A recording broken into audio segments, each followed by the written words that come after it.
Welcome to Math Proofs. My name is Adiyoja, and today we are going to be proving the exponent laws. Today we're going to be proving why a to the x times a to the y is equal to a to the x plus y, why a to the x divided by a to the y is equal to a to the x minus y, and why a to the x times a to the x to the power y is equal to a to the x times y. Let's first tackle one of the first laws, and that is that a to the power x times a to the power y is equal to a to the power x plus y. And let's see why this is the case. And in order to do that, I'm first going to use an example with numbers. So for our example, let's say that we had 2 to the power 3, and we were multiplying it to 2 to the power 4. How could we expand this? Well, what I like to do is to think about what these exponents mean. 2 to the power 3 means that I'm multiplying it to itself 3 times. And 2 to the power 4 means that I'm multiplying 2 4 times. And then I'm multiplying these two expressions together. So in total, how many times am I multiplying 2 to itself? Well, here I'm multiplying it 3 times. And here I'm multiplying it 4 times. So wouldn't it make sense that in total I'm multiplying it 7 times? That is that 2 to the power 3 times 2 to the power 4 is the same thing as 2 to the power 3 plus 4, or 2 to the power 7. And you can see why this makes sense. This exponent, again, means that I'm multiplying 2 3 times. And then I'm multiplying 2 another 4 times. That's what this exponent means. So in total, I'm multiplying 2 3 plus 4 times, or 7 times. So in that sense, we can see why a to the power x times a to the power y is equal to a to the power x plus y. Now on to the next law. The next law we're going to tackle is why a to the x divided by a to the y is equal to a to the power x minus y. And let's see why this is the case. Again, we're going to use an example.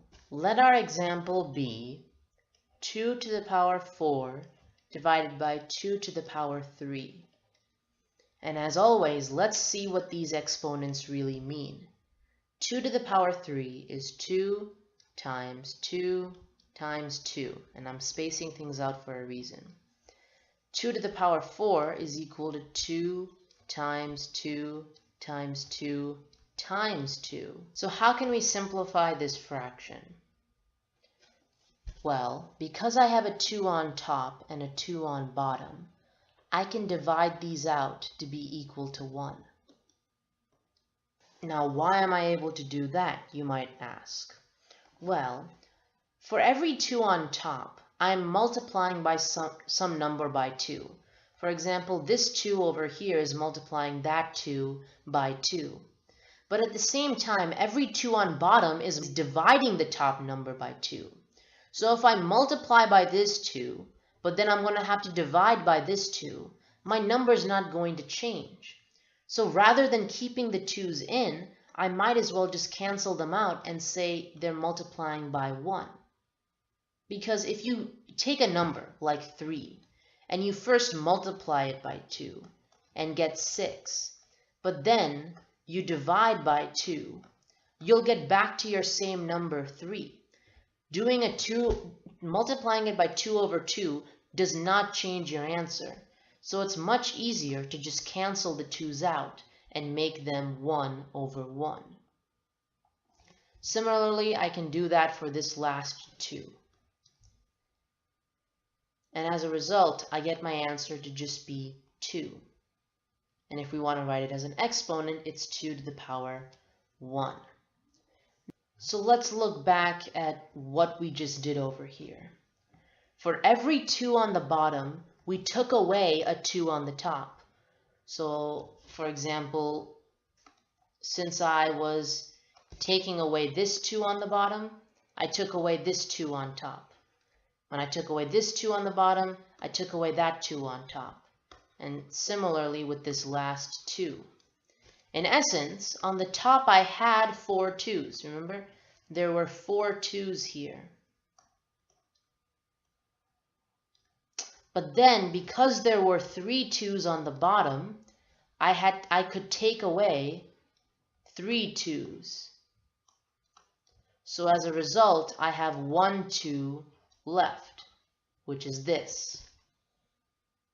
In other words, I have 2 to the power 4 minus 3 left. And so, a to the power x divided by a to the power y is equal to a to the power x minus y. Now let's go on to the next proof. Now we're going to see why a to the power x times a to the power y is equal to a to the power x times y. And again, we're going to use an example. Our example is going to be 2 to the power 3 to the power 4. Now, again, let's think about what this exponent means. So let's think about what the bigger exponent means. 2 to the power 3 to the power 4 is me multiplying 2 to the power 3 by itself 4 times. So I have 4 2 to the power 3's. Now, let's consider what 2 to the power 3 means. It means 2 times 2 times 2. And then I'm multiplying that again to another 2 times 2 times 2. And here's where I'm going to use copy and paste. And I'm multiplying that to another 2 times 2 times 2. And another 2 times 2 times 2. So now you might ask, how many 2's do we have in total? Well, rather than counting, let me just say this. We have 4 groups of 3 2's. This has 3 2's, this has 3 2's, this has 3 2's. So if we have 4 groups, and each of them have 3 2's, together we have 4 times 3, or 12 2's in total. So this is the same thing as 2 to the power 4 times 3, or 2 to the power 12. And let's think about this intuitively. Because I had 2 to the power 3 4 times, I had 4 groups of 2 being multiplied to itself 3 times. That is, I had 4 groups of 2 being multiplied 3 times. So in total, I was multiplying 2 12 times, or 4 times 3. Using that similar intuitive logic, we can say that a to the power x to the power y will be the same thing as a to the power x times y. And this is our third and final exponent law for today. This has been a Math Proofs video. My name is Adioja.